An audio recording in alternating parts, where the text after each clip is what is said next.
In 1984, The House on Mango Street was first published. This is the first novel by Sandra Cisneros. Born in Chicago, Cisneros is a Chicana writer, which means she's of Mexican descent. The novel emerged at a time when the American literary landscape was finally opening up to two groups that had long been silenced: women and people of color. In fact, women of color released a multitude of novels in the 1980s and early 90s that would permeate the canon. In addition to The House on Mango Street, there was Toni Morrison's Beloved, Julia Alvarez's How the Garcia Girls Lost Their Accents, and Alice Walker's The Color Purple. Cisneros' debut novel won the American Book Award shortly after its release, and continues to be popular today. At the center of the novel is Esperanza, a 12-year-old Mexican-American girl. She says, "In English, my name means hope. In Spanish, it means too many letters. It means sadness. It means waiting." She's close with her younger sister Nenny. Esperanza's best friends are sisters Rachel and Lucy. Esperanza also befriends the slightly more mature Sally. Numerous other characters pop up throughout the novel, but these girls are at its center. The House on Mango Street is a collection of vignettes that interweave short stories with poetry. It takes place over the course of a year in Esperanza's life. It begins like this. We didn't always live on Mango Street.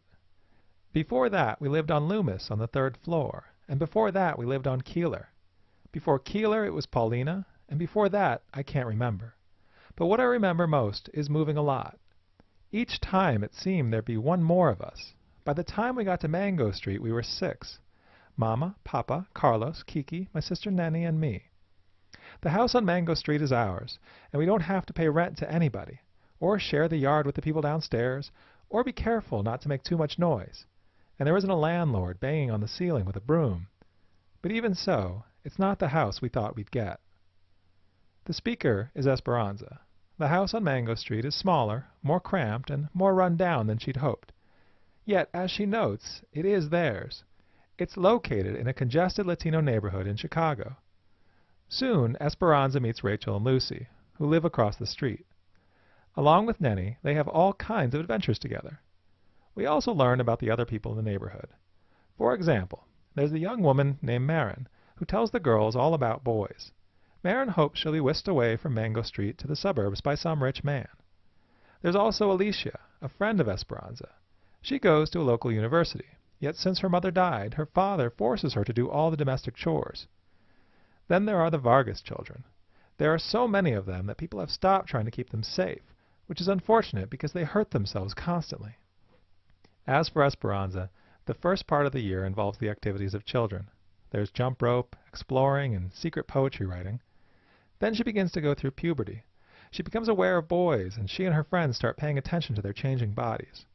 She begins to have adult experiences. She loses 2 family members, her grandfather and her Aunt Lupe.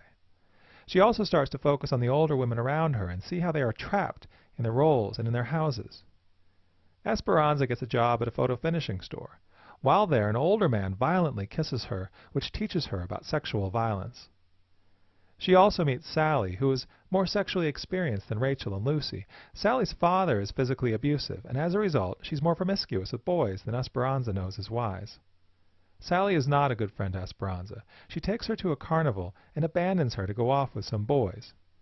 While she's waiting for Sally to return, a group of non-Latino boys assault Esperanza. By the end of the year, and the end of the book, Esperanza has significantly matured. She's lost her innocence, and she more than ever wants to escape Mango Street. One of the prevalent themes in The House on Mango Street is sex and power. Esperanza sees women who use marriage as a means to escape their community and find a better life. She also sees women who get trapped by marriage or the lack of marriage. The Latino culture she describes is intensely patriarchal, yet Esperanza's violent sexual encounters with men make her cautious about using sex as a means to an end. She wants to find autonomy, but is unwilling to rely on her gender as so many women, like Sally, do. One theme that is both praised and a point of common criticism for this novel is its portrayal of Latino culture. Some argue that it's wrong for Esperanza to want to leave her people behind and assimilate into white society. Others take issue with the negative portrayal of Latino men.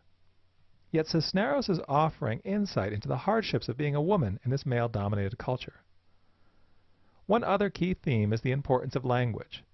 Many of the women who are trapped are in their situation because they only know Spanish.